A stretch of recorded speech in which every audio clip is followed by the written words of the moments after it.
नमस्कार, times now Navbharat पर आपका स्वागत है। आपके साथ मैं हूं मीनाक्षी खंडवाल। क्या विपक्ष और सरकार के बीच अविश्वास की खाई इतनी गहरी हो चुकी है कि अब हर बात पर विरोध जरूरी हो गया है, या फिर अपनी कमियां छिपाने के लिए विपक्ष के पास विरोध ही इकलौता हथियार रह गया है? क्या सार्थक मुद्दे, सार्थक चर्चा और सार्थक विरोध की जगह अब निजी स्वार्थ ने ले ली है, और निजी स्वार्थ में लिपटे विरोध ने इस तरह का माहौल बना दिया है जिसकी तस्वीरें आप लगातार देख रहे हैं? सवाल कई हैं, और सवाल इसलिए हैं क्योंकि सरकार की हर घर तिरंगा योजना से लेकर ईडी की कार्रवाई और संसद के कामकाज में रुकावट तक हर मामले में ऐसा लगता है कि विपक्ष विरोध की सियासत कर रहा है और सत्ता पक्ष अपने तरीके से उस पर आपको विरोध करता हुआ दिखाई दे रहा है। लोकतंत्र का मंदिर कही जाने वाली संसद की तरफ देश के लोग टकटकी लगाकर देखते हैं कि वहां पर उनकी समस्याओं से जुड़े सवाल पूछे जाएंगे, वहां वो सच सामने आएगा जिसे हर हाल में सच माना जा सकता है। लेकिन इन दिनों हो क्या रहा है आप जानते हैं, और इसीलिए संसद सत्र किस तरह से विरोध में धुलता हुआ दिखाई दे रहा है उसकी तस्वीर भी आम है। जन सरोकार से किसी का वास्ता रह नहीं गया है। तो इसका हल क्या है, विकल्प क्या है, और क्या अब जनता भी राजनीतिक दलों की तरह विचारधाराओं के फेर में फंस चुकी है, और इस कदर फंस चुकी है कि उन्हें भी इस तरह के विरोध की परवाह नहीं है? तो इन्हीं सब मुद्दों पर बात करने के लिए एक बड़ा पैनल आज हमारे साथ है, लेकिन उससे पहले इस राजनीति की विरोध धारा का एक ट्रेलर।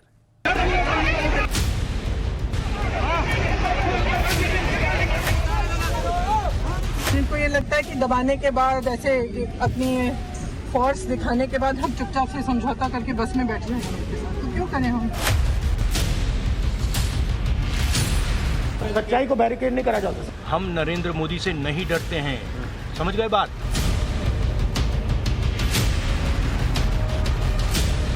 हम महंगाई के मुद्दे पे, बेरोजगारी के मुद्दे पे हम यहाँ खड़े हैं। लोकतंत्र की हत्या हो रही है।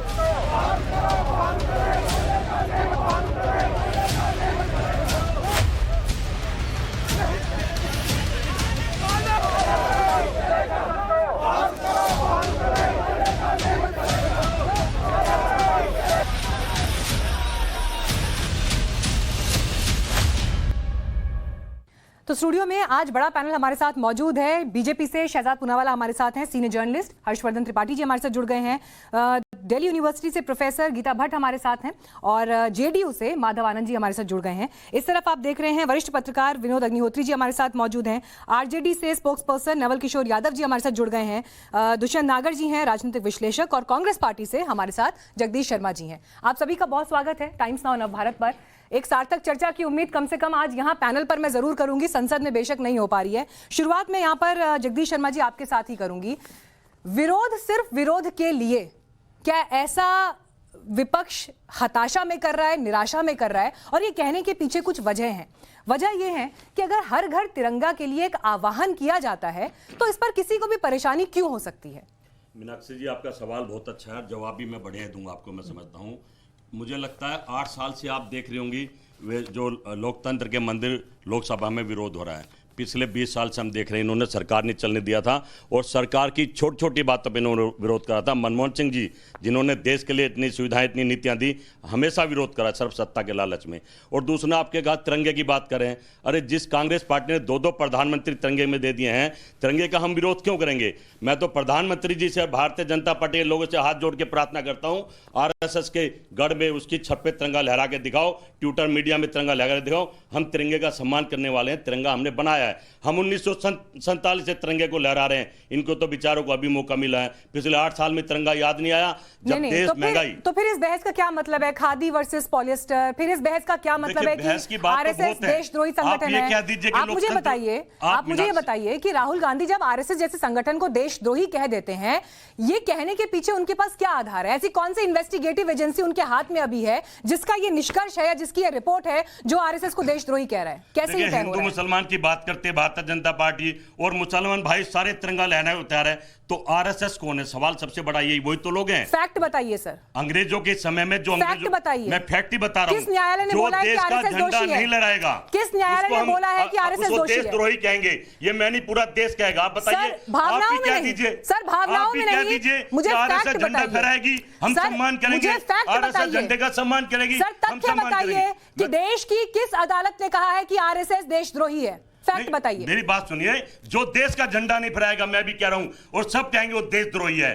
जो ठीक है। देश का सम्मान करेगा वही भारतीय है, उसका हम भी सम्मान करेंगे। बताइए तिरंगा क्यों नहीं फहराएंगे? घर घर तिरंगे की बात करें मोदी जी, उनके घर के लोग तिरंगा नहीं फहरा रहे हैं। ये सवाल बहुत बड़ा है मैडम, आप देखिए। आपका यही सवाल लेके जा रही हूँ सीधे मैं गीता भट्ट आपके पास लेके आ रही हूँ। शहजाद फिर मैं आपके पास आऊंगी, ठीक है। गीता भट्ट, एक सवाल मैं आपसे इसलिए पूछना चाह रही हूँ, ये सवाल इसलिए इंपॉर्टेंट है क्योंकि वो ये कह रहे हैं कि आह्वान किया गया, हम तो बड़े गर्व से सीना चौड़ा करके तिरंगा लेकर निकलेंगे, लेकिन मैंने अभी लास्ट जब चेक किया है तो ना तो मोहन भागवत जी के ट्विटर प्रोफाइल पर डीपी तिरंगे की दिखाई दे रही है, ना ही आरएसएस के ऑफिशियल प्रोफाइल पर दिखाई दे रही है। और ये सवाल इसीलिए अहम हो जाता है क्योंकि आपने वो जगह दे दी जिसकी वजह से वो सवाल खड़े कर रहे हैं।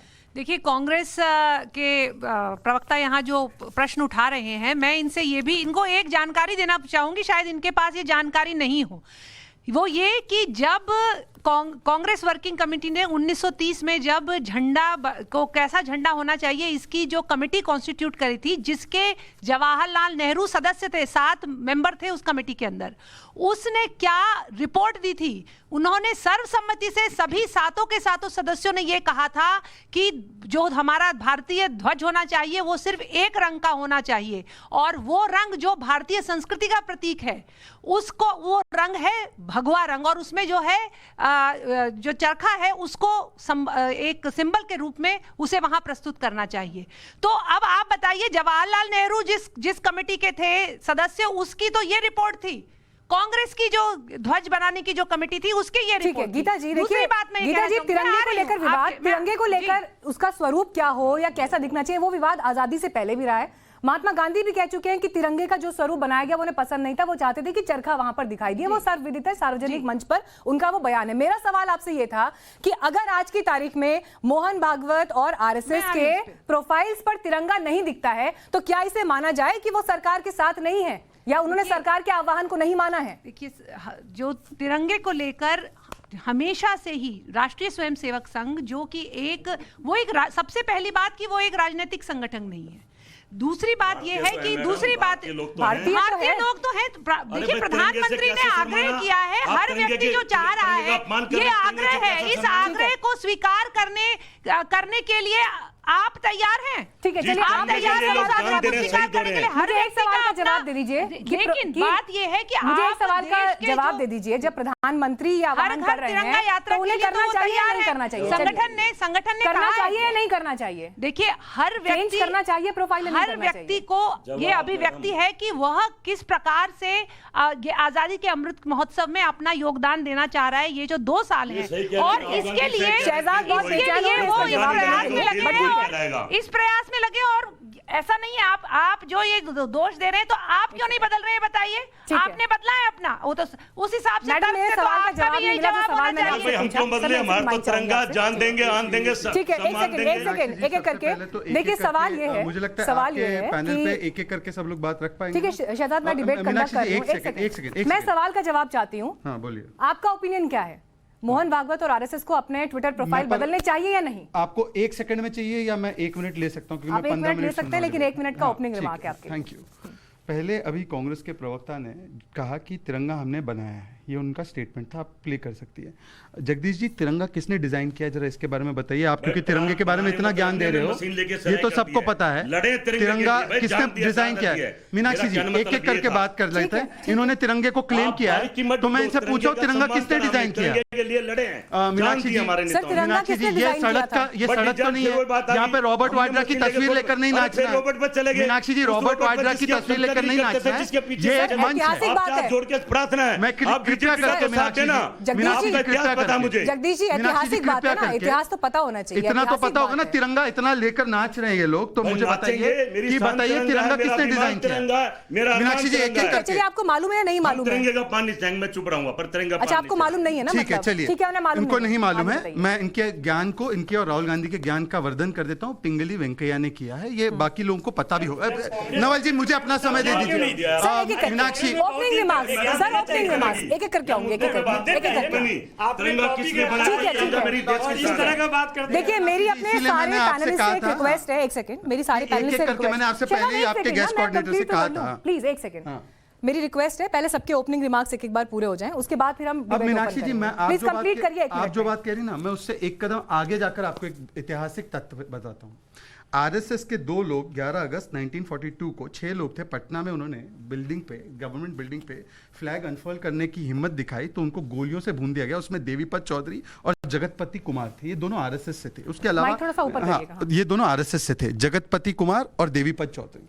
अब मैं कांग्रेस से पूछता हूं, आरएसएस के तो 2 लोग इस तिरंगे के लिए अपनी जान खो बैठे, कांग्रेस एक नाम गिना दे जिसने पूरी आजादी के आंदोलन में एक नाम गिना दे जिसने, देखिए मीनाक्षी जी, या तो इस डिबेट का एक स्टैंडर्ड होगा या तो इस डिबेट में नहीं होगा, क्योंकि मेरे पास अन्य भी काम है। मैं अपना समय निकाल कर आया हूं। यदि ऐसी डिबेट करनी है तो आप बता दीजिए। जगदीश जी, मैं समय तर्कों बर्बाद हो पे रहा और है। तथ्यों अभी आज पे ही opening डिबेट remarks करता हूं, हैं। मैं नहीं देखिए, करता जब आप बोल रहे थे उस समय कोई नहीं बोला सर। यहाँ Please, पर अच्छे प्रोफेसर बैठे हैं, आपके पास पत्रकार जो बात बैठे हैं, आएगी तो हम आप डिबेट उसको काटिएगा। शांति और शालीनता से ठीक कर है। सकते हैं। जिस व्यक्ति को तिरंगा किसने डिजाइन किया है नहीं पता है, मैं उनको ज्ञान बताना चाहता हूं कि 2 आरएसएस के कार्यकर्ताओं ने, देवीपत चौधरी और जगतपति कुमार ने अपनी जान न्यौछावर की इस तिरंगे को लहराने के लिए, जब ब्रिटिशर्स ने उनको भून दिया। इस प्रकार से अगर आप पूछे तो हेमू कलानी जी हो, बालाजी रायपुरकर जी हो और ऐसे अन्य हजारों आरएसएस के कार्यकर्ता न केवल अपनी जान गंवाए, परंतु उन्होंने अकोला का अगर देख लो सत्याग्रह, जंगल सत्याग्रह यवतमाल में, चिमुरष्टी सत्याग्रह,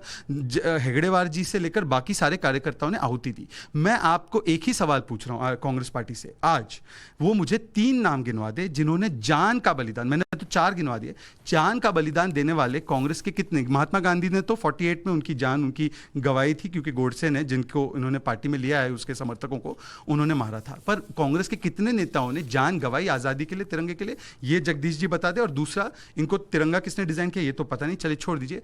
तिरंगा सबका होता है, हमारे एक पार्टी का नहीं है। हमने अभी हर घर हर आजादी का अमृत महोत्सव शुरू किया, क्या इन्होंने भागीदारी ली? हमने कोविड वैक्सीनेशन ड्राइव शुरू किया, क्या उन्होंने एक भी दिन फोटो डाला कि हमने वैक्सीन लिया? उल्टा यहाँ पे कुछ लोग बैठे हैं वो बोल रहे थे वैक्सीन बीजेपी की है। ये कोई भी राष्ट्रीय आंदोलन को राजनीति का अखाड़ा बनाते और चीखने चिल्लाने से, सड़कों पर ड्रामा करने से कुछ नहीं होता जी। आप तथ्य बता दीजिए। आपको तो ये भी नहीं पता था तिरंगा किसने आपने डिजाइन बहुत किया। महत्वपूर्ण बिंदु उठाया, हालांकि आपने मेरे सवाल का जवाब नहीं दिया अभी भी कि मोहन भागवत और आरएसएस उसके ऊपर मैं बोल दूं, उसके ऊपर बोल दूं, 10 बताइए सेकंड। करना चाहिए या नहीं? आपको मैं बता दूं, मोहन भागवत जी का अकाउंट, मैंने ये बात की है वहां पे, उनका अकाउंट मात्र ये वेरीफाई करने के लिए कि वो फेक अकाउंट ना बने। जो लोग एक्टिव है आरएसएस Verified के, है, सुनिए, हाँ verified मैं वो profile इसलिए है। बता रहा हूँ हाँ। ताकि कोई मिसरिप्रेजेंट ना करे, इसलिए उन्होंने अकाउंट वो वेरीफाई आरएसएस की तरफ से किया गया। पर जो एक्टिव है सोशल मीडिया पे आरएसएस के लोग, चाहे वो सुनील अंबेकर जी हो, चाहे वो उनके अन्य नेता हो मनमोहन वैद्य जी, उन्होंने सबने बदला है। दूसरी बात, आरएसएस ने हम सबसे पहले उन्होंने अनाउंस किया है प्रेस कॉन्फ्रेंस करके, आप प्रेस कॉन्फ्रेंस निकाल ठीक है, लीजिए point कि 2 तारीख से लेकर 15 तारीख तक और खासकर 13 से लेकर 15 तक वो हर घर तिरंगा लगा रहे हैं। अब मुझे कांग्रेस के नेता बता दे वो लगाने की नहीं लगा। ठीक है, जो बातें यहाँ पर शहजाद ने उठाई, विनोद अग्निहोत्री जी मैं आपको यहाँ पर जोड़ना चाहूंगी। सर माइक पास करिएगा। सवाल ये है, शहजाद यहाँ पर गिना रहे हैं कि जो सरकार के कार्यक्रम है, विपक्ष उसमें भी जो एक सार्थक सहयोग होना चाहिए वो नहीं दे रहा है।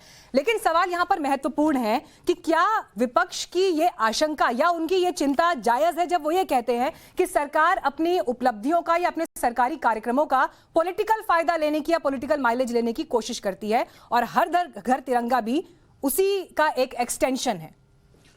देखिए, पहली बात तो ये है कि कोई सरकार हो, हर सरकार अपने कामकाज का पॉलिटिकल फायदा लेने की कोशिश करती है, चाहे बीजेपी हो या कांग्रेस चाहे हो। बीजेपी हो, कांग्रेस हो, हर पार्टी करती है। जब 50 साल आज़ादी के हुए थे, उस वक्त जो सरकार थी, उस वक्त उसने आज़ादी का जो महोत्सव मनाया गया था, तो उस वक्त जो सरकार थी उसने उस तरह से उसका प्रचार किया, उसका लाभ लिया।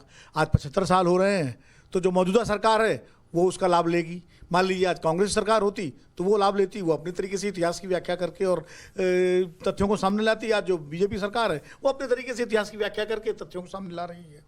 जहाँ तक तिरंगा की बात है, तिरंगा राष्ट्रीय ध्वज है, इस पर किसी को कोई विवाद नहीं होना चाहिए।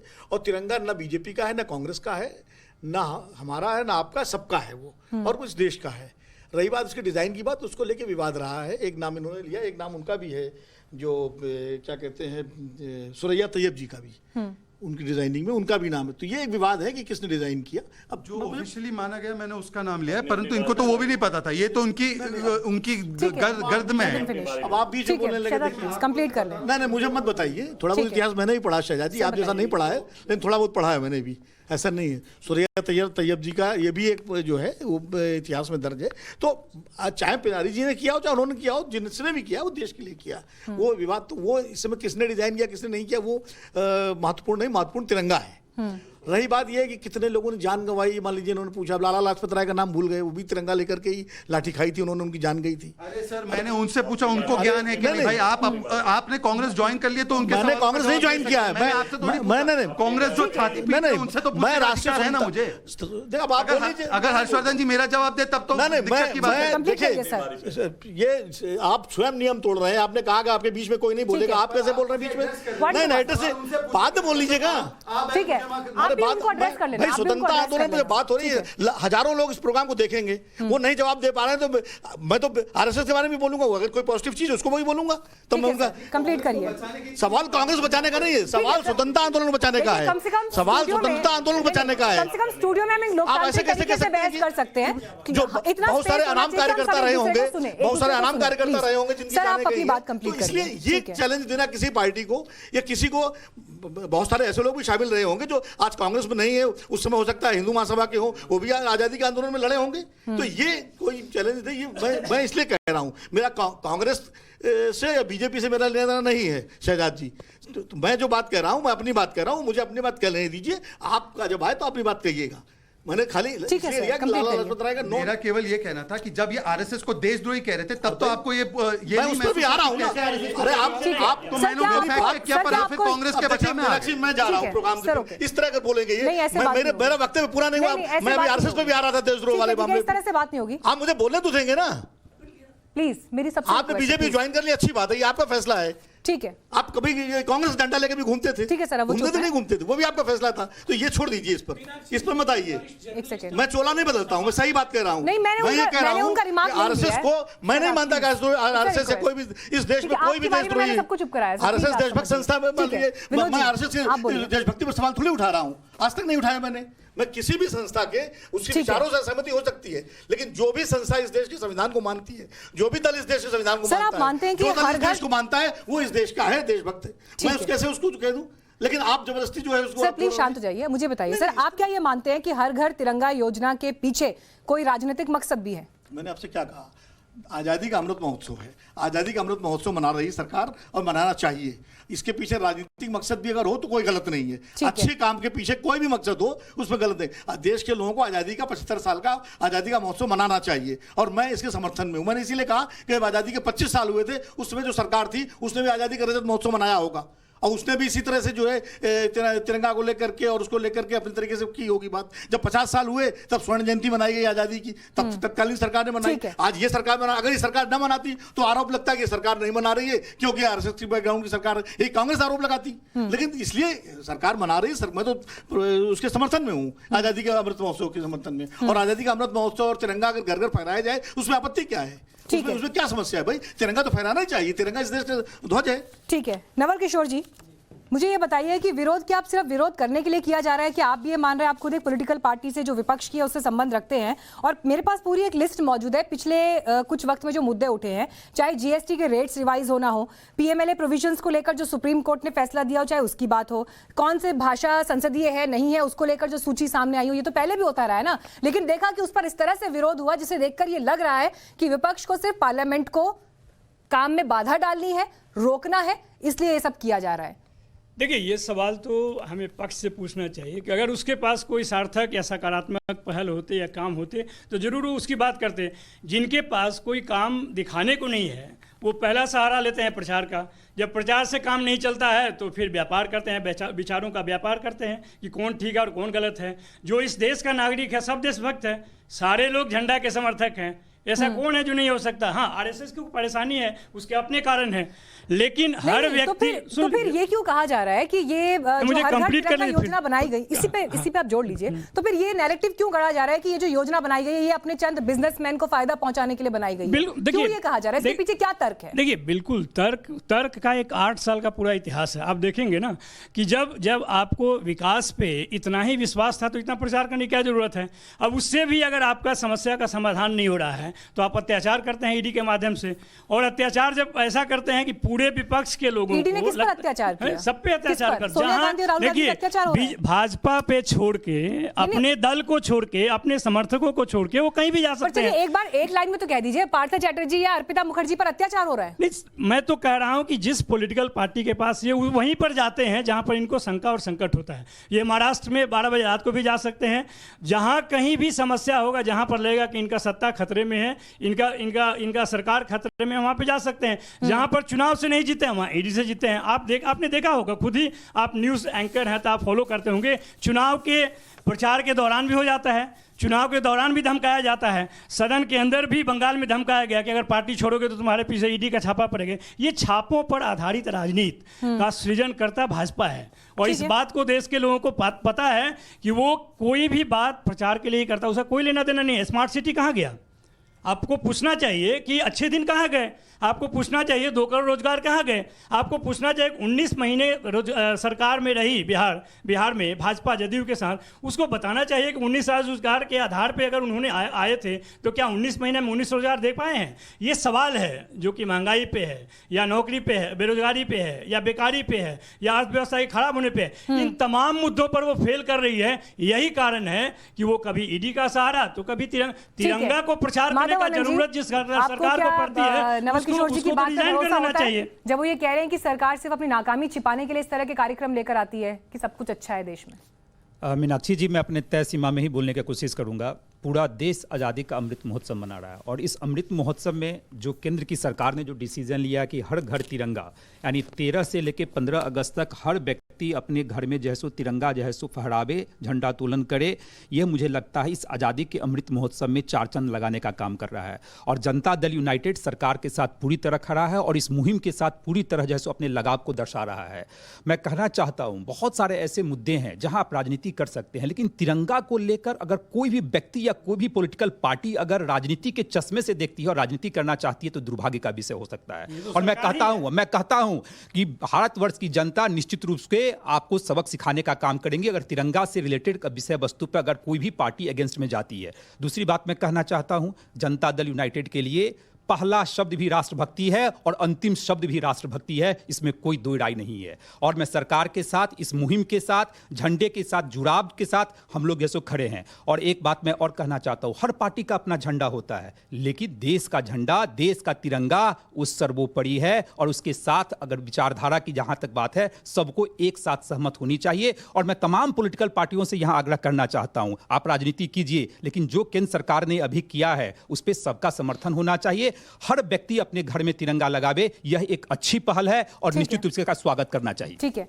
हर्षवर्धन जी, क्यों विपक्ष की तरफ से यह बात डिस्कोर्स में आती है, खादी वर्सेस पॉलिस्टर की बहस, या अपने लोगों को फायदा पहुंचाने की, या बड़े बिजनेसमैन जो है उनको फायदा पहुंचाने की ये कोशिश है?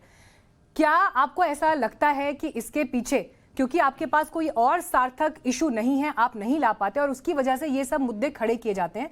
सवाल इसमें यह भी है कि जब ये बातें जनता के बीच में जाती हैं, आज भी तो इस कार्यक्रम को जनता घर बैठकर देख रही है, जनता किसके साथ खड़ी है?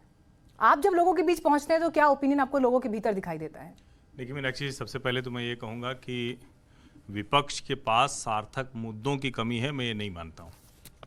और अभी भी जो हाल में कांग्रेस ने प्रदर्शन किया तो दिखाता है कि आप जब किसी मुद्दे पर, महंगाई हो, बेरोजगारी हो, या किसी भी ऐसे मुद्दे पर बात करते हैं तो जनता देखती है, टीवी चैनल दिखाता है। अब ये अलग बात है कि राहुल गांधी टीवी चैनल पर, देश के सभी टीवी चैनल पर लाइव कटे हुए बोलते हैं कि देश में लोकतंत्र मर गया, लोकतंत्र की मौत हो गई, तानाशाही आ गई। और ये सब जब वो बोल रहे होते हैं तो उनको कोई पुलिस गिरफ्तार नहीं कर रही होती, किसी यातना गृह में आपातकाल की तरह नहीं डाला जाता है, कोई ब्रॉडकास्ट मिनिस्टर का कोई रिप्रेजेंटेटिव वहां खड़ा होकर चेक नहीं कर रहा होता है उनके बोले कि ये सब लाइव टेलीविजन चैनल में भारत में चल रहा होता है। तो लोकतंत्र इस देश में जीवंत है। कांग्रेस की सत्ता में आने की स्थिति मरी हुई है तो उनको लोकतंत्र मारा दिख रहा है, ये बेहद शर्मनाक बयान है। अब बात झंडे की, हर घर तिरंगा अभियान प्रधानमंत्री कहते या न कहते, तब भी आजादी के अमृत काल में हर देशवासी को मनाना चाहिए। किस पॉलिटिकल पार्टी से हैं आप, क्या काम करते हैं, इससे कोई लेना देना नहीं। राष्ट्रीय स्वयंसेवक संघ के अखिल भारतीय प्रचार प्रमुख सुनील अंबेकर ने अपने प्रोफाइल पर लगाया, ये अलग बात है, ये प्रतीकात्मक है, लेकिन उन्होंने बाकायदा कहा है कि संघ का भी अभियान चलेगा और हर व्यक्ति को यह अभियान चलाना चाहिए। मुझे लगता है कि कांग्रेस पार्टी और विपक्ष दरअसल ट्रायल एंड एरर के तरह काम करते हैं। वो किसी एक मुद्दे को बहुत अंदर से तय करके कोई राजनीति नहीं कर पा रहे हैं, कोई मुद्दा नहीं चला पा रहे हैं, कोई सड़क पर आंदोलन नहीं कर पा रहे हैं। और राहुल गांधी ने तो बहुत खतरनाक बात उस प्रेस कॉन्फ्रेंस में की थी, पता नहीं कितने लोगों का ध्यान गया। उन्होंने कहा ये सारी एजेंसी एक बार हमको दे के देखो, तब हम दिखाते हैं चुनाव कैसे जीता जाता है। एक पत्रकार के तौर पर मुझे लगता है कि ये किसी भी नेता का सबसे स्तरहीन बयान है कि वो कह रहे हैं कि एजेंसी मुझको दे के दिखाओ, यानी लोकतंत्र का, जनता का, उसके भरोसे का कोई मतलब नहीं रह गया है। मुझे लगता है कि ये बात राहुल गांधी को नहीं करनी चाहिए, गलती से निकली है तो उसकी माफी मांगनी चाहिए। तिरंगा तो सबको लगाना ही चाहिए। चलिए, इसी बात से मैं बहस को आगे लेकर जाऊंगी और तिरंगे से आगे बढ़ते हुए अब ईडी की बात, और मैं चाहूंगी दुष्यंत जी इस पर आप जरूर जवाब दें।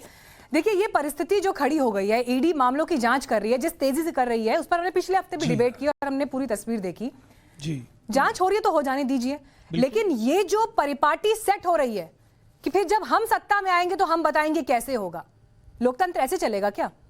कैसे जिम्मेदारी तय होगी? ऐसा और मैं सिर्फ इसमें बीजेपी और कांग्रेस की बात नहीं कर रही हूं, मैं एक सिस्टम की बात कर रही हूं। नहीं, ऐसा किसी ने नहीं कहा, लेकिन मैं हर्ष जी की पूरे व्यक्तित्व को एकदम से खारिज करता हूं। अगर आधार पर? मैं आधार दूंगा।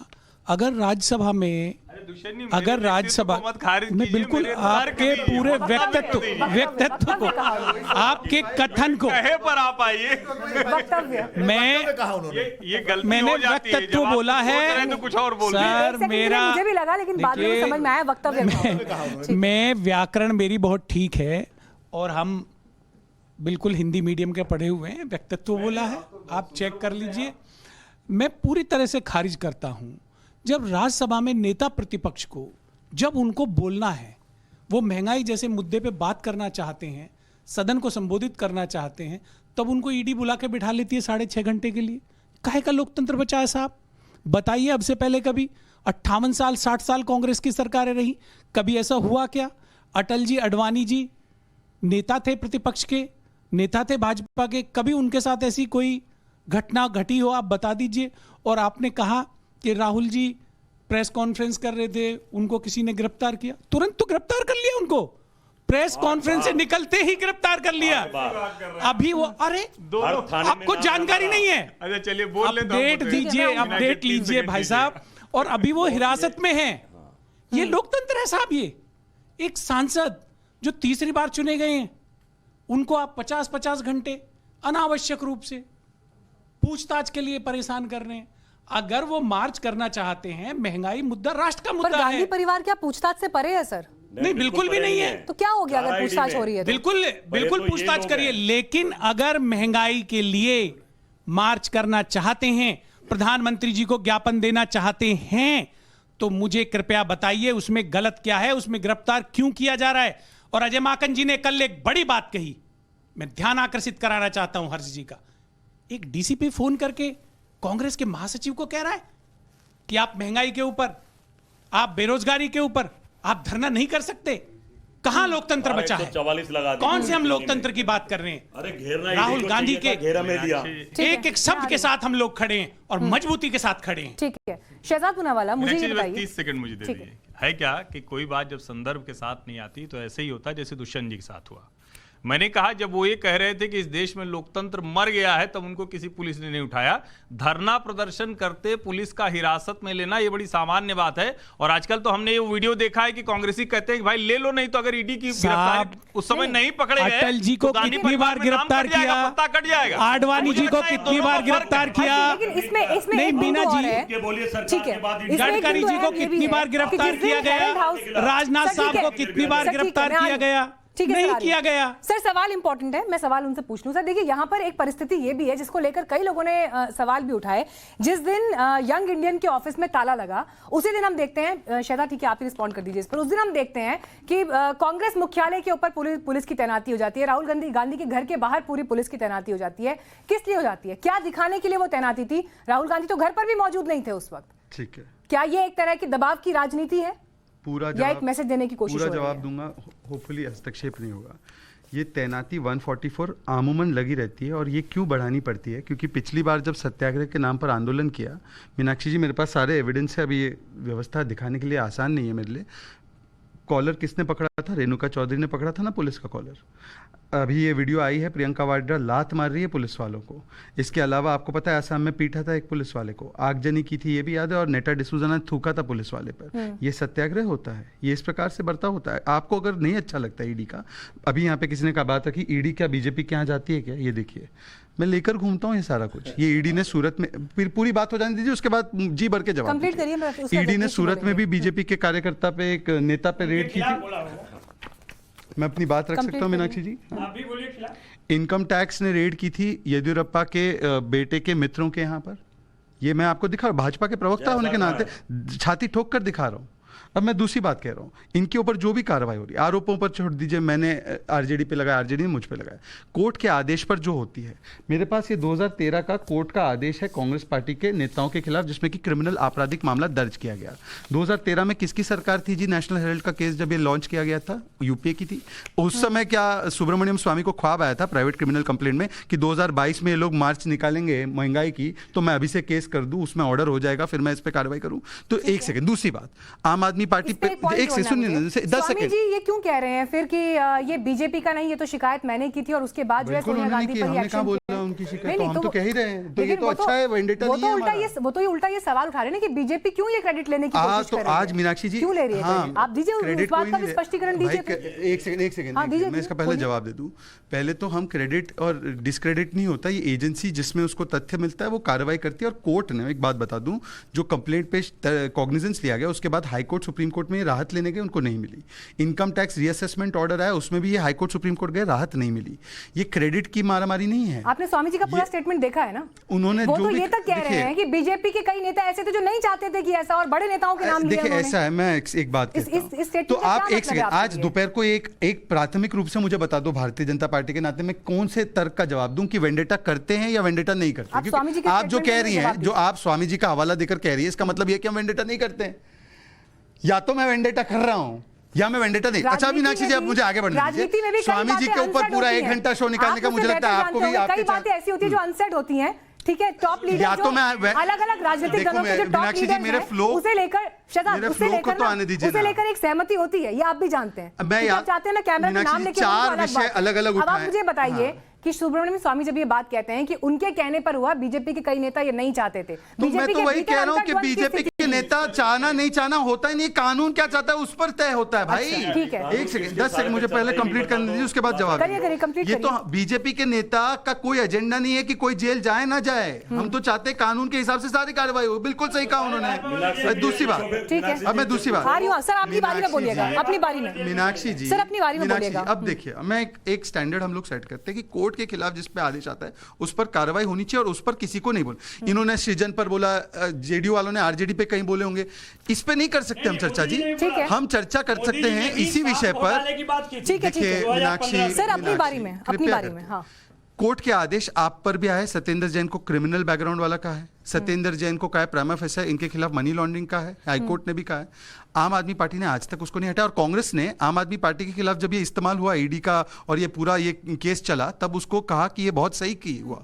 तो ईडी का जब कार्रवाई उन पर हो तो चमत्कार और हम पर हो गुनेगार। ठीक है। पार्था के मामले में कलकत्ता हाईकोर्ट के ऑर्डर आए, सीबीआई की 8 जांचें होनी चाहिए, तब वहां पर वो भी वेंडेटा है, कोर्ट वहां पे भी क्या इनकी आवाज दबा रही है। कांग्रेस के विषय में कोर्ट का आदेश है, इनको आज तक राहत नहीं मिली। मैं तो कह रहा हूं कोर्ट के आदेश, और उद्धव जी के सेना पर भी संजय राउत का आपने देखा होगा, कोर्ट ने कल प्रशंसा की एजेंसी की, कहा है कि सेंट्रल एजेंसी अच्छे तरीके से काम कर रही है और एक्सटेंड की रिमांड। आप मुझे बताइए ना, आरोप प्रत्यारोप से क्या होगा जी?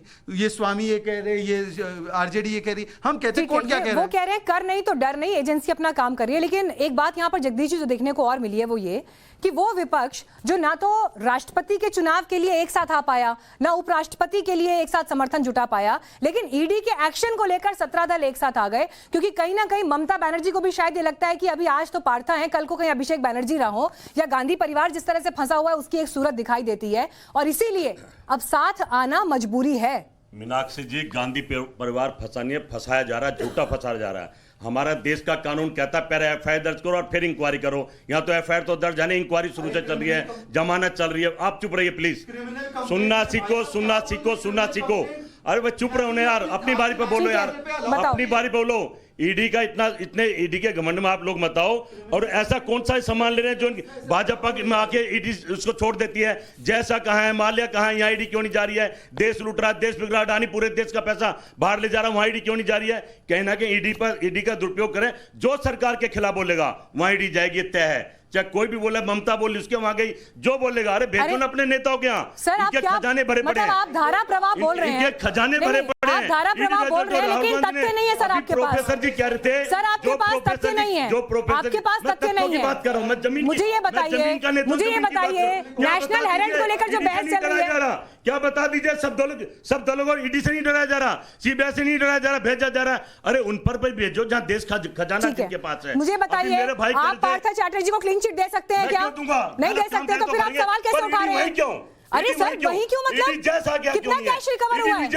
अरे सर कितना कैश रिकवर हुआ है? कितना कैश रिकवर हुआ है? धन पकड़ लिया, स्वागत सर है। गांधी पर आपको पता है, जो बता रहा हूं, आपको ये पता है हजारों करोड़ रुपया जैसा के पास है, आपको पता है हेरल्ड हाउस में क्या हो रहा है? वहाँ कानून अलग क्यों है? अरे जगदीश साहब, आपको पता है हेरल्ड हाउस में क्या हो रहा है? देखिए, मैं क्या हो रहा है हेरल्ड हाउस में? मैं जो बता मुझे बताइए क्या हो रहा है वहाँ पर? स्वागत पर ईडी वहाँ क्यों?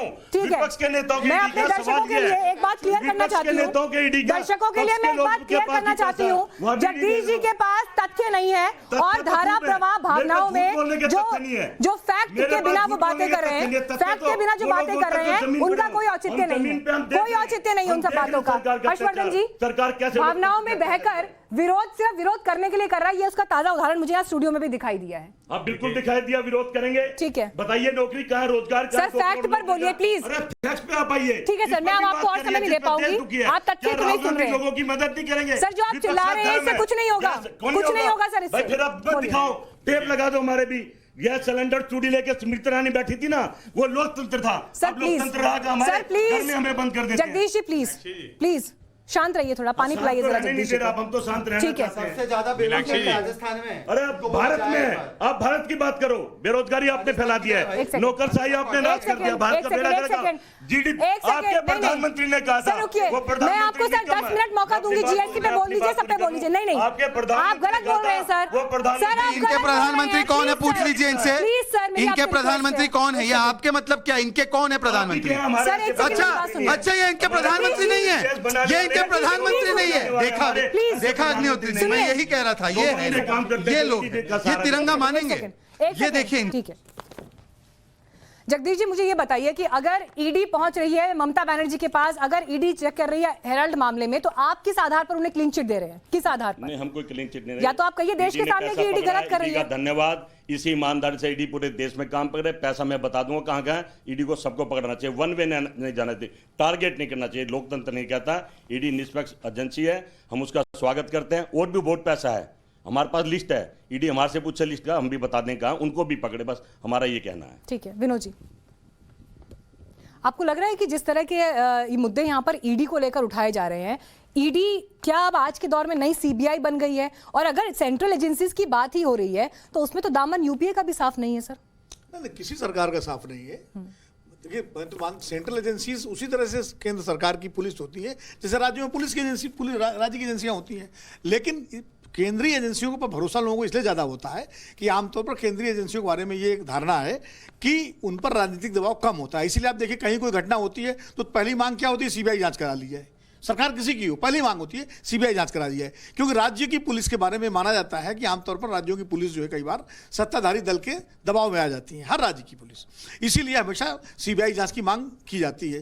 तो ऐसे में केंद्रीय एजेंसियों की एक साख रही है और वो साख बनी रहनी चाहिए, क्योंकि केंद्रीय एजेंसियां भी अगर मान लीजिए उनकी साख पर भी अगर बट्टा लगता है, चाहे वो विपक्ष लगाए चाहे सत्ता पक्ष लगाए, तो उससे देश का नुकसान है। इसलिए केंद्रीय एजेंसियों की जिम्मेदारी है कि वो अपनी साख जो है, जो भी कहीं भी छापा मारें, कहीं भी कार्रवाई करें, वो कोर्ट ऑफ लॉ में उसको साबित करें। ये उनकी बड़ी जिम्मेदारी है, ताकि उनकी साख बनी रहे।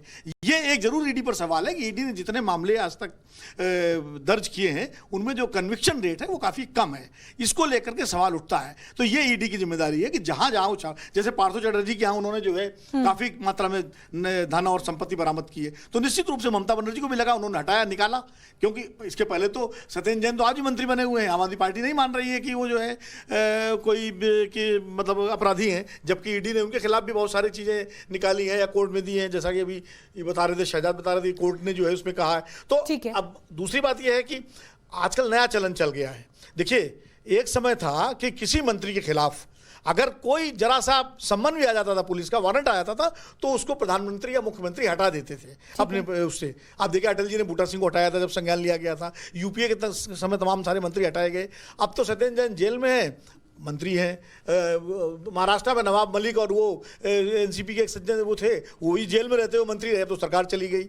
ये जो नया ट्रेंड चला है कि लालू यादव जिस वक्त उनकी गिरफ्तारी हुई उस वक्त उन्होंने मुख्यमंत्री पद से उसके पहले त्यागपत्र दे दिया था तब भी। तो ये जो नया ट्रेंड चला है कि जेल में मंत्री हो तो भी मंत्री बने रहे हैं। पहले तो ये होता था कि दाग लगते ही उनको हटा दिया जाता था। तो कम से कम इतनी नैतिकता राजनीतिक दलों में होनी चाहिए कि अगर उनके किसी नेता पर दाग लगे तो कम से कम तब तक जो है वो उनको पद से मुक्त कर दें। यही सवाल जैसे लेकिन सर अब ये लगता है के बारे में यही बात होती है कि उनके लड़के पर आपने नैतिकता का जिक्र ये किया। चीजें जो है कम से कम राजनीतिक दलों की जिम्मेदारी है नेतृत्व की कि इतनी नैतिकता, इतनी प्रोप्राइटी तो बरकरार रखें। लाल बहादुर शास्त्री का हम नाम लेते हैं तो शास्त्री जी के आदर्शों पर भी तो चलें। नैतिकता, लेकिन अब किसी को इसकी परवाह नहीं है। और गीता जी, इसलिए सवाल इंपॉर्टेंट है कि क्या सरकार और विपक्ष के बीच अब विश्वास की खाई इतनी बढ़ चुकी है कि अगर साफ तौर पर दिख रहा है, कम से कम पार्थो चैटर्जी जैसे मामले में जहां पर रिकवरीज हो रही हैं, उसके बावजूद एक ट्रेंड इस तरह का बन गया है कि नहीं, ईडी तो विपक्ष के नेताओं को घेर रही है या जो एक्शन है वो राजनीति से प्रेरित है? देखिए, लोकतंत्र में, और हम जो है हम एक फंक्शनल डेमोक्रेसी हैं, लोकतंत्र में सभी के पास इतना अधिकार होता है कि अगर आपके पास कोई तथ्य हैं, जैसे अभी यहाँ भाई साहब अभी बता रहे थे, आरोप लगा रहे थे, तो आप जाकर शिकायत कर सकते हैं। आपके पास कोई तथ्य हैं, आप पेश कर सकते हैं, आप न्यायालय में जा सकते हैं। और ऐसे आपके जो नेता हैं राहुल गांधी जी, वो कई बार उन्होंने ऐसा प्रयास पहले किया है सरकार के खिलाफ, और उसमें मुंह की खाई भी है। शहजाद पूनावाला, लेकिन कहीं ना कहीं ये एक चुनौती सरकार के लिए भी तो होगी कि सत्ता पक्ष और विपक्ष के बीच जिस तरह से अविश्वास की खाई एक पैदा होती जा रही है, वो एक संसद वाली डेमोक्रेसी के लिए तो किसी भी लिहाज से एक अच्छी सूरत या आदर्श स्थिति तो नहीं है। क्या सरकार बड़ा दिल दिखाते हुए कभी इस पर चिंता करेगी या सोचती है? मैं इसी से शुरू करते हुए आपको बताता हूं। अभी कन्विक्शन रेट की बात हुई, आपको मैं बताऊं कि 2004 से 14 जीरो कन्विक्शन हुए ईडी के मामले में, और जो 24 कन्विक्शन की बात हो रही है वो 2014 के बाद ही हुई है। मैं एक और बात बताता हूं, कन्विक्शन रेट को छोड़ दिया, यहाँ पे तो कुछ लोग कन्विक्ट 7-7 बार हुए हैं, फिर भी लोग आकर कहते हैं कि ये 7 बार जो कन्विक्ट हुए, 6 बार जो कन्विक्ट हुए, वो भी उनको गलत कन्विक्ट किया है। आपको पता है, यहाँ पे बैठे हैं कुछ लोग पैनल पर, मैं नाम नहीं लेना चाहता हूँ, आप समझ गए होंगे, जिन्होंने इस्तीफा देने का दावा किया हम आरोप लगने से पहले, उन्होंने कन्विक्शन के बाद कोर्ट पे सवाल खड़े कर दिए क्योंकि पिछड़ों के नेता है, इसके नेता है, उसके नेता है। दूसरी बात मैं इनसे पूछना चाहता हूं, देखिए अभी मैंने बात की कि ईडी कार्रवाई कैसे करती है। ईडी को तो कार्रवाई जो संजय राउत पे हुई, अजीत पवार हमारे साथ तो नहीं है एनसीपी में। अजीत पवार ने बोला ये बार बार संजय राउत के पास एजेंसी जाती है, एजेंसी के पास तो अधिकार है, संजय राउत बताए क्यों जाती है। कोर्ट ने भी रिमांड दे दी।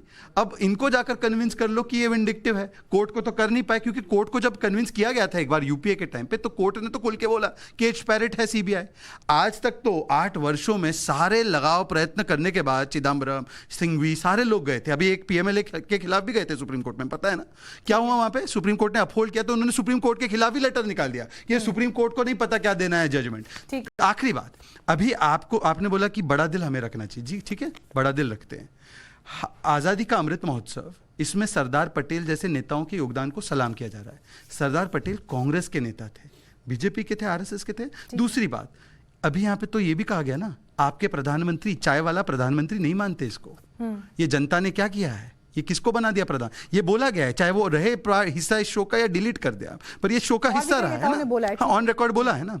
तो ये प्रधानमंत्री मान रहे हैं इस देश के 135 करोड़ की जनता के प्रतिबिंब को, ये जब नहीं मानते हैं, जब ये कोर्ट को कहते हैं कि हम कोर्ट को नहीं मानते, जब इलेक्शन कमिशन को कहते हैं इलेक्शन कमीशन को नहीं मानते, जो परिवार तंत्र में विश्वास रखते हैं, तो आपको वैसे भी दिक्कत नहीं होनी चाहिए। मीनाक्षी जी, नहीं मीनाक्षी जी, आप कह रही ना मैं कह रहा हूं कि इनको मैं न्योता दे रहा हूं 13 तारीख को, 13 से लेकर 15 तारीख तक अपने घर के बाहर इटली का नहीं, चाइना का नहीं, देश का झंडा लगा दो। देखो मैंने किसी का नाम नहीं लिया, रिएक्शन तुरंत आ गया, तुरंत आ गया, इटली का क्या मतलब, तुरंत आ गया। तो चाय वाले से तकलीफ क्यों हो रही है? इटली का मैंने क्या तो मतलब नाम है आपका? नहीं लिया। देखिए निजी आरोप नहीं, देखा निजी ना, आरोप नहीं, इटली के पीछे निजी आरोप गया। नहीं, ठीक है। देश का प्रधानमंत्री ना हो पर इटली के देश का प्रधानमंत्री नहीं रहा, देश खत्म कर दिया। मैं आपके चैनल पे कह रहा हूँ, महंगाई, रोजगार, बेरोजगारी, किसान, महिला। मैंने तो कहा इटली चाइना का मतलब भारत का लगा, मैंने किसी का नाम नहीं लिया।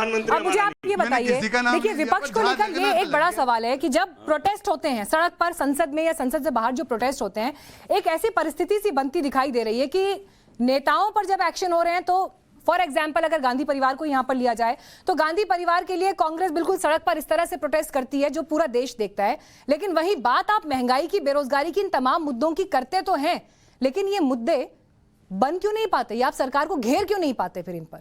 नहीं, मुद्दे हमेशा प्रभावी बने हैं। आप बिहार के चुनाव में देख लीजिए। नहीं, मुद्दों के प्रभावी होने से कोई इनकार नहीं कर रहा, लेकिन आप सरकार को क्यों नहीं घेर पाते? सवाल ये है। जनादेश में बेईमानी करना पड़ा। बिहार में सरकार बनाने के लिए पूरा काउंटिंग प्रोसेस को डिले करके अपने पक्ष में किया लोगों ने, ये कौन नहीं जानता है। लेकिन सवाल ये नहीं, चुनाव आयोग पे सवाल उठा रहे हैं। नहीं, चुनाव आयोग की बात देखिए, कौन इलेक्शन कंडक्ट कर रहा है आपको, आप सुनिए, क्लियर बोलिए ना, चुनाव आयोग पे सवाल उठा रहे हैं। इधर कम क्यों सुनना चाहते हैं? मैं नहीं, तो सर मैं आपसे पूछूंगी तो सही ना, जहाँ पे डाउट होगा वहाँ पे आपसे पूछूंगी ना कि कोई भी सवाल किस पर है, चुनाव आयोग पर है। नहीं, कोई भी संस्था, चाहे ईडी आप कह रहे हैं चुनाव आयोग, आपने कहा नतीजे सही नहीं आए तो चुनाव आयोग पर है। उस समय भी हमने कहा था, प्रेस कॉन्फ्रेंस में कहा था, न्यायालय में गए, ऑन रिकॉर्ड है, न्यायालय में गए आप, देखिए ठीक है, चलिए कंप्लीट करिए। अरे फाइल में पेंडिंग कर देता है, पीएम पर भरोसा नहीं, न्यायालय फाइल में पेंडिंग कर देता है। देखिए सर, इसी अविश्वास की बात कर रही हूँ।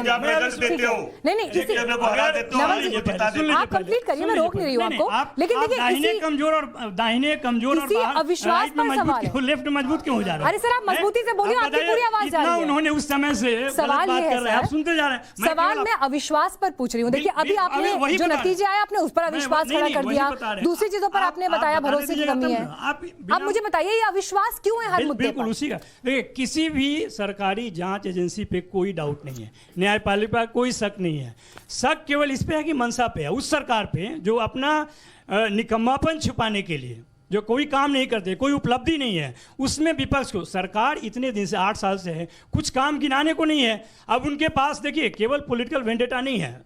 ये शहजाद पूनावाला जी, मैं आपको जानता हूं बहुत पहले से व्यक्तिगत तौर पे भी, इसलिए आप ज़्यादा उत्साहित ना होइए। मैं आपको सिर्फ ये बताना, उत्साहित हैं आप ज़्यादा, आप किसी भाजपा वाला से ज़्यादा भाजपा बन गए हैं, ये बहुत दुख की बात है। लेकिन सुन लीजिए पहले, कांग्रेस को गोद में लेकर कौन कांग्रेस, अरे आपने सुनिए पहले, कांग्रेस का इतिहास कहाँ का है? यही बात है ना, उससे ज्यादा बोल सकते हैं। सुनो तो पहले, इतना हड़बड़ाने से क्या होगा? प्रधानमंत्री थोड़ा बन जाओगे। कंप्लीट करिए सर, आप मैं बोल रहा हूँ कि देखिए, सुनो ना, पहले बकवास कर तो इसलिए बोलना पड़ता है। देखा भाषा, ये इनकी भाषा, उसी के रेल जलाओ दल की भाषा यही है। रेल जलाओ दल आपस में उलझेंगे तो कुछ नहीं होगा सर। क्यों सवाल, क्यों अविश्वास है? अविश्वास के निर्माता यही है, केवल पूरे 135 करोड़ जनता का समर्थन करते हैं और 35 लोगों के पीछे क्यों पड़े हुए हैं? उनके सरकार कोई काम नहीं कर रही है, सरकार कोई काम नहीं कर रही, आप देख लीजिए। तो फिर चुनाव कैसे जीत रही है? चुनाव जनता वोट क्यों दे रही है? बताइए, यही बात क्यों दे रही है आप बताइए। चुनाव जीत रही है तो काम करना चाहिए ना। चुनाव ये बताइए ना सर। अभी जिस नेता का नाम लिया, 24 घंटा के अंदर में महाराष्ट्र की सरकार उसका पूरा चीज उसको फ्री कर दिया। कौन नहीं जान, जो भ्रष्ट पूरे देश में भ्रष्ट है वो वहां जाएगा तुरंत साफ हो जाता है। ऐसा कौन सा चीज है? सवाल उठाए शहजाद, इस पर आप एक बार जवाब दे दीजिए। जवाब तुरंत दे देता हूँ। एक टेस्ट करते हैं इनके विश्वास का, संविधान नहीं, सुनिए, अरे भाई पूरा जवाब तो देने नहीं देते, मैं पूरा जवाब तो देने नहीं देते, मैं कैसे बोलूं तो बोलूं क्या, करूं तो करूं क्या? कंप्लीट करिए। एक सेकेंड, सब संस्थाओं में इनको विश्वास है, इन्होंने कहा ना कि सरकार की मंशा पे डाउट है, संस्थाओं पे विश्वास है। कोर्ट ने लालू जी को 6 बार 5 बार कन्विक्ट किया है, मानते हैं कि नहीं मानते? और दूसरी बात, राष्ट्रपति मुर्मू जी को जो मूर्ति कहता है, जो दुष्ट कहता है, वो सही है गलत है? इसका जवाब ले लो, बाकी सब छोड़ो। कौन बोला? एक मिनट, आप दो जवाब चाहते ना, मैं आपको दे रहा हूँ। पहला सवाल क्या पूछा आपने? हो गया। हैं? बोलो ना पहले सवाल, फिर से दोहराओ ना।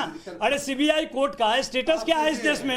इक्वल टू लोअर कोर्ट है। हाई कोर्ट सुप्रीम कोर्ट में जाकर डीए केस में लालू जी का केस खारिज हुआ है, कौन नहीं जानता है? बाइज्जत बरी हुए हैं, वो भाजपा के लोगों को मालूम नहीं है क्या? बाइज्जत बरी हुए हैं डीए केस में लालू जी और आप जी, नहीं मालूम है तुमको? कौन सा वकालत सर क्लोजिंग रिमार्क्स ले रहे हैं आप, ठीक है? आपकी बात होगी, चलिए। सब शांतिपूर्वक अपनी बात को रखे, ऐसा हम लोग आशा करते हैं। एक बात तो मैं पूरे विश्वास के साथ कर सकता हूं, जनता दल यूनाइटेड की तरह बीजेपी भी न किसी को फंसाती है न किसी को बचाती है, और करप्शन पे जीरो टॉलरेंस की नीति रखती है।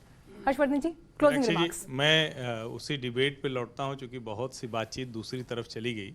आपने अभी एक बात कही कि स्वामी जी ने, सुब्रमण्यम स्वामी ने कहा कि भारतीय जनता पार्टी में भी बहुत लोग बचा रहे थे, ये तो सोनिया गांधी और राहुल गांधी के खिलाफ मामला उनका दर्ज कराया हुआ है। ये एक बयान, भले ही वो भारतीय जनता पार्टी से भी नाराज है, नरेंद्र मोदी से नाराज है, लेकिन दरअसल इस सरकार में ईडी जो कार्रवाई कर रही है उसकी प्रामाणिकता को सिद्ध करता है। ये अगर आप सोच के देखिए, अक्सर बहस में होता है कि भारतीय जनता पार्टी के नेताओं पर कार्रवाई क्यों नहीं हो रही, और जब कोई बताता है कि भाजपा के भी इन नेताओं पर छापा पड़ा तो कहा जाता है कि ये तो बड़े छोटे लोग हैं। इसका मतलब क्या हुआ? इसका मतलब ये कि अगर सोनिया गांधी और राहुल गांधी से पूछताछ नहीं होती, कांग्रेस के छोटे नेताओं पर ईडी छापा मारती रहती, तो शायद दिक्कत नहीं होती। पार्थ चटर्जी को इस तरह से पैसों के साथ नहीं पकड़ा जाता तो शायद दिक्कत नहीं होती। नवाब मलिक, अनिल देशमुख नहीं पकड़े जाते तो शायद दिक्कत नहीं होती। असली मुश्किल क्या है? टॉप लीडरशिप फंस रही है, इसलिए ये सारा हंगामा मचा। ठीक है, तरफ से ठीक है। Closing remarks sir. जी सर, कंक्लूड करिए। जी देखिए, ये जो सारी बहस हुई है, ये बहस ये हुई है कि आज़ादी के अमृत महोत्सव को लेकर के जो राजनीति हो रही है, विपक्ष कर रहा है या सत्ता पक्ष कर रहा है, या ईडी के उपयोग या दुरुपयोग या सदुपयोग को लेकर के, मुझे लगता है कि जहाँ तक आज़ादी का अमृत महोत्सव, उस पर कोई बहस नहीं होनी चाहिए। वो एक पूरे देश का अमृत महोत्सव है। और जहाँ तक संवैधानिक एजेंसियों की बात है, संस्थाओं की बात है, तो सरकार के साथ साथ उन संस्थाओं के प्रमुखों की जिम्मेदारी है कि वो अपनी निष्पक्षता साबित करें, और ये दिखाई पड़े कि वो निष्पक्ष काम कर रहे हैं। सरकार और हर सरकार जो है और राजनीतिक दल संस्थाओं का दुरुपयोग करने की कोशिश करता है, लेकिन इस संस्थाओं में जो लोग बैठे हैं, ये उनकी जिम्मेदारी है जो है जो ये साबित करें और जनता को और विपक्ष को उन पर उंगली उठाने का मौका न मिले। ठीक है, ये बड़ी बात सर आपकी तरफ से। और इसी नोट पर मैं कार्यक्रम को विराम देना चाहूंगी कि सिर्फ हम निष्पक्ष हैं ये कहना काफी नहीं, बल्कि निष्पक्ष काम करते हुए आपको दिखना भी होगा और बड़ी लकीर खींचनी होगी। और उससे बड़ी बात ये कि देश में एक चुनी हुई सरकार है। कल को कांग्रेस भी आ सकती है सत्ता में, कोई और दल भी होगा सत्ता में, लेकिन जब सरकारें चुनकर आती हैं और बड़े फैसले लेती हैं तो उसे लेकर जो एक समर्थन और एक सार्थक सहयोग बाकी दलों की तरफ से भी आना चाहिए और विश्वास की खाई नहीं होनी चाहिए। उस पर कम से कम सबको सोचने की जरूरत है, वरना देश के लिए बड़े फैसले कैसे होंगे, क्रांतिकारी फैसले कैसे होंगे, अच्छे फैसले कैसे होंगे, ये हमेशा एक चुनौती बनी रहेगी अगर हर बात पर विरोध सिर्फ विरोध करने के लिए होगा। तो आप सभी का